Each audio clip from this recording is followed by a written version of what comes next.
My name is Cortland Gilliam. I am the current Poet Laureate of Chapel Hill, Chapel Hill's second Poet Laureate, following C.J. Suits, the inaugural Poet Laureate. I'm also a graduate student at the University of North Carolina at Chapel Hill, getting my doctorate within a Cultural Studies and Literacies program within the School of Education, studying youth activist history. And I also co-chair the board of directors for the Marion Cheek Jackson Center, which is a local nonprofit that is dedicated to both preserving and making history within Chapel Hill and Carborough's Black neighborhoods.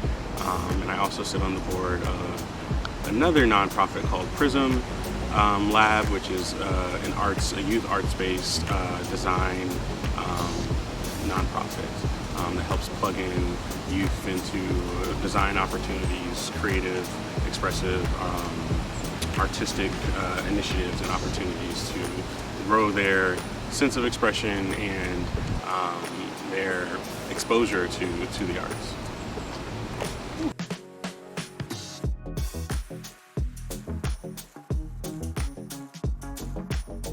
Something that made me interested in poetry, it really started when I was pretty young. I think I've always had a love of language, just words and sounds and like the shape of sound. I was one of those kids who liked to like rhyme things a lot and like make up silly words. So I think that's part of my initial kind of appreciation for language and then poetry, but then also music was incredibly influential for me. You know, I mentioned sound, but music was pretty much the foundation, I think, of a lot of my artistry and artistic influences.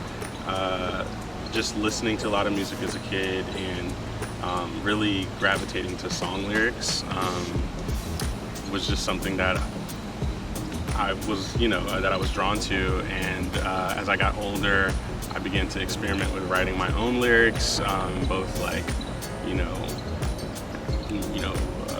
both like choruses and kind of melodies and things like that, but then also like verses and both in singing and then also with like lyrics. And particularly hip hop was had a huge impression on me. I think I consider myself a child of hip hop, and definitely motivated like me connecting the power of lyrics with kind of social, political change and conversation.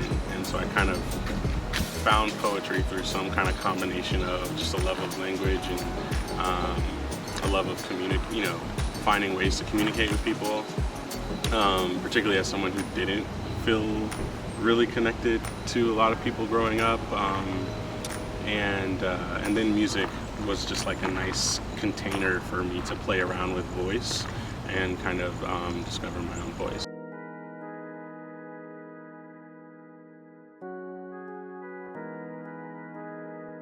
What inspires me? Man, people inspire me, particularly people expressing themselves inspires me. Expressing their feelings, their thoughts,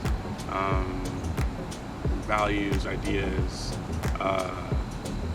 and particularly the vulnerability that it takes to express oneself is constantly something that compels me to, stay connected to this particular art form of poetry, but arts in general. But I think there's something about poetry that really, capitalizes on or activates like vulnerabilities across people, and it gives people space to open up and touch on things that they wouldn't ordinarily touch, either in the world or in their own kind of life, in their interior worlds. I think people and expression and vulnerability.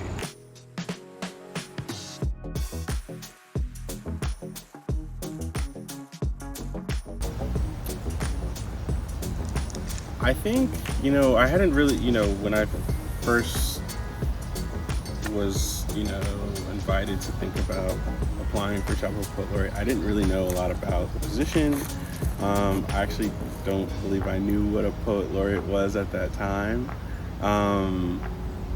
But I did come to understand, particularly this phrase from, I think, the website that said something around the lines of like an ambassador for poetry for the town of Chapel Hill, and someone who is engaging publicly around the art form and helping to generate some excitement, enthusiasm, and kind of engagement with the art of poetry. So understanding it as being a kind of fundamentally social public role, those were kind of things that stood out to me and that felt like they resonated with how I was already engaging the art of poetry and the form of poetry, particularly, on campus, on UNC's campus, doing a lot of poetry reading within kind of social political context. So I had a lot of friends who were doing a lot of organizing, particularly around, at that time, around the Confederate statue that used to be on UNC's campus, Silent Sam, and I would be invited to rallies to read and share my work. And to me, that was like, a natural way for me to kind of contribute to different efforts to kind of shift culture, to help open people up and open up perspective, and to help bring about change locally within my local context. And as a way, I could like plug into the movement and contribute by sharing my voice, even though, I wouldn't be able to make every rally, or I didn't have all the bandwidth or the energy to like organize things, but, I could use the tool of art to be a part of movements for, equity and liberation, etc. So when I heard about the position, I was like, oh, this feels like a natural progression in where I'm already moving with my art and how I want my art to live in community. I want it to be something that's not just shared for my sake or for the sake of me sharing work, but it's something that is in direct kind of conversation with community, and something that can also have a political implication and effect, and to help gather people around this thing, but in a way that's like intentional, in a way that activates people. So I think that's kind of what made me want to apply. I felt like I'd have the opportunity to build on what the foundation that CJ had laid, and really continue to push this position as one that's actively engaged around difficult conversations, a position that is intentional about elevating narratives, stories, legacies, histories that are ignored, actively erased, displaced within the local Chapel Hill context. So it was just an exciting opportunity to grow in something to grow in a path that I feel like I was already kind of setting out on.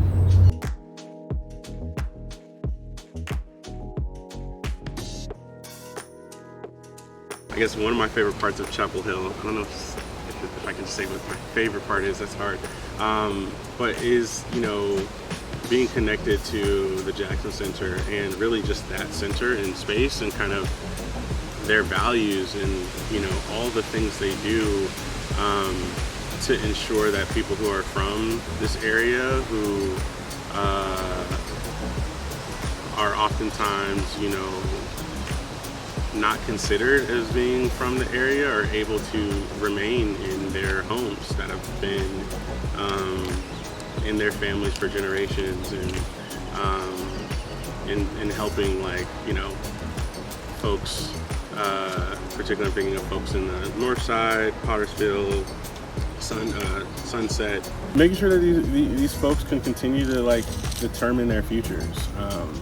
A lot of that organization is about self-determination and self-governance, and how to empower a community to govern itself. and that's just some deep relational work. So yeah, I guess one of my favorite parts about Chapel Hill is getting to be in connection with people who have a deep history to this town and who fight for the recognition of their history.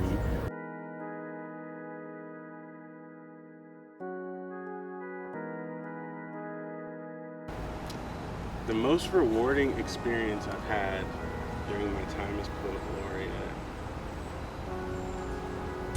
I kind of there's been a lot of great moments, but I think I kind of go back to the first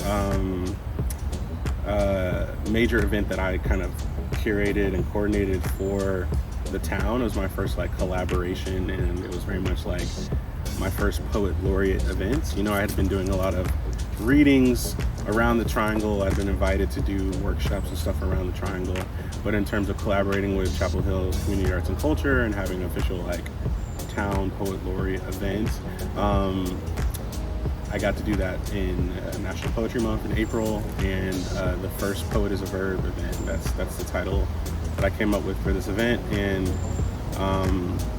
I think what makes it one of my most fond memories is that this was my first opportunity to invite people in to be in community with me in this kind of poetry community of Chapel Hill, and to invite people to share stage and platform with me, and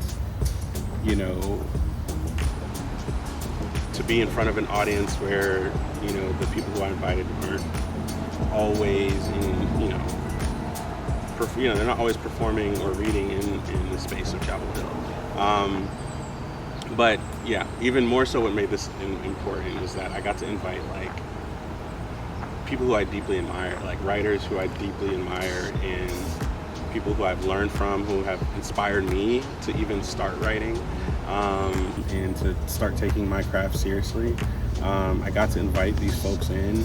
I got to invite people who gave me my first opportunity to read publicly for money. I got to invite them back to an event of my kind of curation and creation, as not only a way of sharing them with Chapel Hill community and public, but also as a way of extending kind of gratitude to them for what they've meant to me in my poetry journey.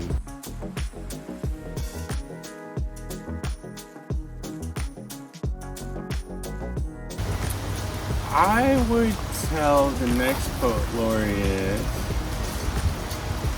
in terms of advice, one, make the experience their own. I think that's always important to do. I think that's one thing I appreciate about the kind of foundation that CJ had laid, is help create some structure, and help set some intentions in motion, but also provided and allowed a lot of space for me and whoever the subsequent laureates will be to really kind of help shape what they think the laureate should be, and what they think the role should look like. And so making it their own is one thing I'd say. I would also say continue to think of how to grow the program, and the reach of the program and its rootedness in all different corners or niches of community. I think there's still a lot of untapped engagement with community in Chapel Hill, and I would like to see the next laureate continue to try to find ways to really get amongst and with the people, and make really intentional relationships with people in the town. Stay true to their voice, their creative voice. Stay true to their value system as an artist, and really continuing to push the importance of agency within voice, because I think that's not just important for artists, I think it's important for people, period. I think all of us need to be encouraged and supported in championing our own voices or trumpeting our own voices, and having difficult conversations, and not sacrificing our morals or values just because they might be at odds with power, and so hopefully the next laureate can find ways to do that, and that they feel the support of the wider community, but then also the support of community arts and culture and other town relationships and partners, to really lean into what they have to say and share, and just lean into that and make sure that they get their point across.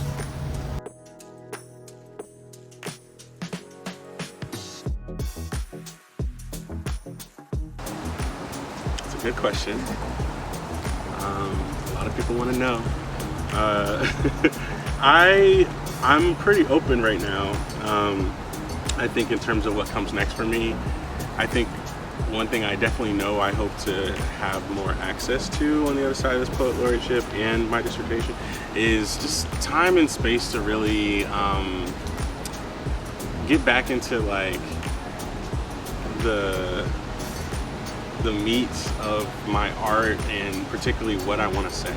I think over the last 2 years, my voice has grown and has changed a lot, because I've grown and changed a lot, and I've experienced different things. I've had opportunities to collaborate with different people in the community, but different types of artistry, right? And so beyond just the written and the spoken word, but these kind of interdisciplinary, multidisciplinary creative projects that I've been involved in, and that's just really presented a lot of possibility for me. And so I really want to get back into kind of a really kind of more retreated, quiet space of like study and play, and exploration of my voice and the many different lives and shapes it can take on, which is just kind of harder to do when you're in the role and you're trying to share and stay engaged with people. But yeah, I'm excited to kind of really get in the art bag, and just like vibe out and throw stuff on a canvas and see what sticks in terms of my poetry, and then also in the process of doing that, hopefully put some like polish some collections. I really want to focus on publishing a little bit more, whether that's self-publishing or publishing through a press or an institution. I'm kind of open right now. I really want to have something that I can share with people, just so that my words can continue to be reached by people who want to be in contact with them. So those are a couple of things. It's just a lot more focus on the art, I think, and just really getting back to the joy of creation and the kind of explorative, adventurous edge of the art is what I want to figure out.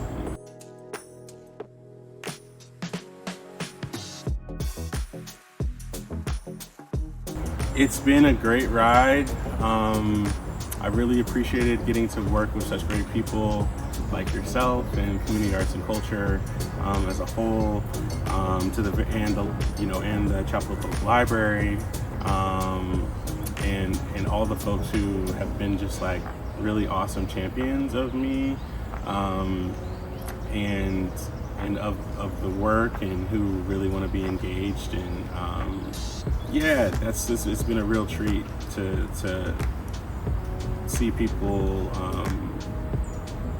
not just take interest in my work, but want to help facilitate it. I think that's super important for all artists to not only like feel seen or heard, but to be supported with like actual time, effort, resources, so just a major thank you to everyone who has been really flexible and with me in my kind of chaotic ways of showing up sometimes, and but people who understand like what I'm trying to do in community, in the world, and who want to be a part of that, and who want to take it further. So there's a lot of gratitude that I'm sitting with, and I'm just grateful for what these 2 years have offered me in terms of experience, and getting to know kind of myself a little bit better as a writer, as a poet, as an artist. Gratitude.